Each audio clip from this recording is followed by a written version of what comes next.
Going to make things better. You know what the answers they're getting? Well, we don't have the cops on the force right now to deal with it. Oh, so that's the answer. It's a cascading sea of stupidity, Bob. And this, to me, in this Thomas Friedman column that I wanted to hit, where he's talking about, oh, we got to be careful we don't dismantle the police or Trump's going to come back. There's an interesting quote. People like this typically don't get a lot of attention, and it's actually buried in this column. But he quotes a woman named Sandra Samuels. And she says, this is Minneapolis, where obviously George Floyd happened and all the issues. She wanted to talk about a 9-year-old girl named Trinity Addison Smith. She was killed by a stray bullet while jumping on a trampoline. I bet this is the first time that anybody is hearing her name because stories like these don't get attention, and Sandra Samuels directly addressed this. She said, for the last year, I and my neighbors have watched black mothers react with incredulity when their child is killed in community violence and not by a white cop. Their tragedies don't occur at citywide protest rallies. People don't say their child's name, and there are no citywide demands. This has to stop. But that paragraph from this woman, I have no idea what her politics are, Sandra Samuels, quoted in this Thomas Friedman piece, that should be what every Republican politician in the country is focused on, because, and I don't think this gets enough attention, over 80% of inner city residents don't support defunding the police. This is a white, liberal, rich environment argument to defund the police that isn't supported by the people who actually live in communities where 9-year-old girls are getting killed by stray bullets while jumping on trampolines because police aren't protecting them. It's virtue signaling by elite liberals from on top of the graves of those who suffer the ill consequences of the defund movement. And people, whether we're talking about Pelosi or we discussed Maya Wiley, the New York City mayoral candidate who came in second place, by the way, who has private security for her neighborhood, big defund the police and disarm the police, which is, there's defund, disarm, abolish. Those are actually on the continuum of leftist anti-cop lunacy. That's the 1, 2, 3. And what we see here, as you point out, is an unwillingness to deal with where the real violence is happening in society, what communities are really affected by this, to take serious measures to address that. Although, to your point, and to the whole notion of dying of defund police as an idea, that may be changing now.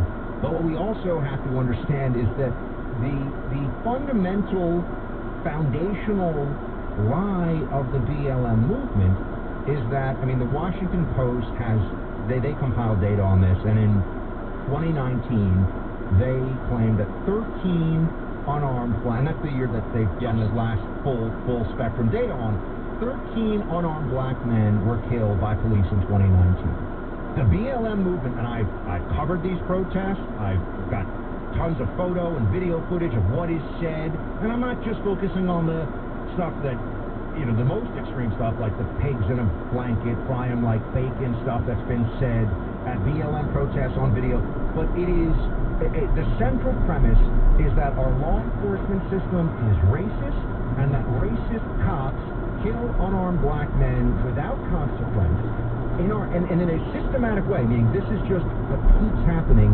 That's not true. It's a lie. That's a lie. And until we can get to a point where we can all look at the data, the reality, the facts, and start from there, and then focus. I'm not saying that every one, and I know you agree with me, every one of those cases of police involved force should not be fully investigated. And when someone transgresses, who wears the badge and carries the gun, they should face the full consequences too. By the way, every cop I know, and I know a lot of them, feels that way too.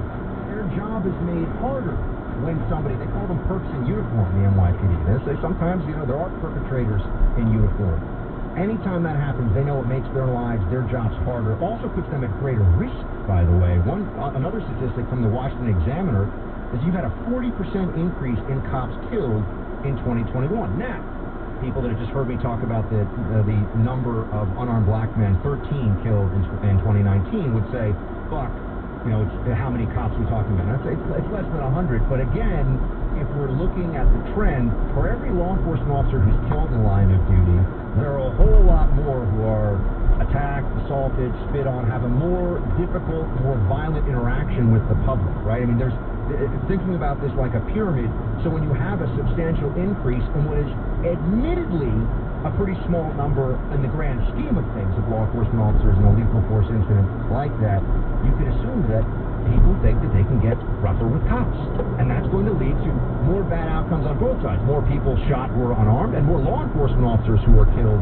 And I'm sure you've seen there's some of these recent viral videos of exactly that happening. And they get far less attention to your point about that mother and how she's outraged about the focus gets to the point where it's almost dishonest.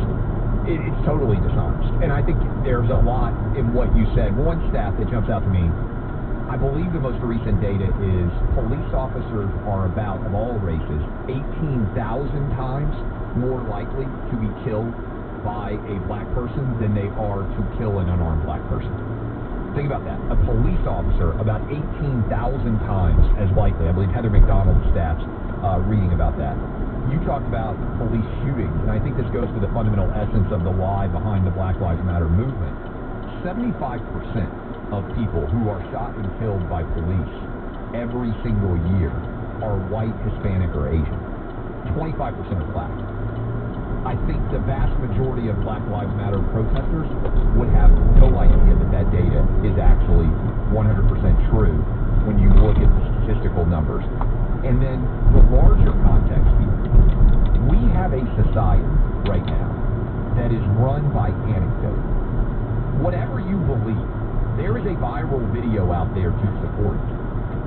The George Floyd case in particular, to me, founded in many ways on a lie, because I'm not convinced, Buck, and I don't know what your perspective is on this, but in the Derek Chauvin-George Floyd interaction, was race the overwhelming reason why that situation happened? I don't believe so at all. In fact, if you watch the criminal trial, there wasn't a suggestion that Derek Chauvin behaved that way with George Floyd because of his race.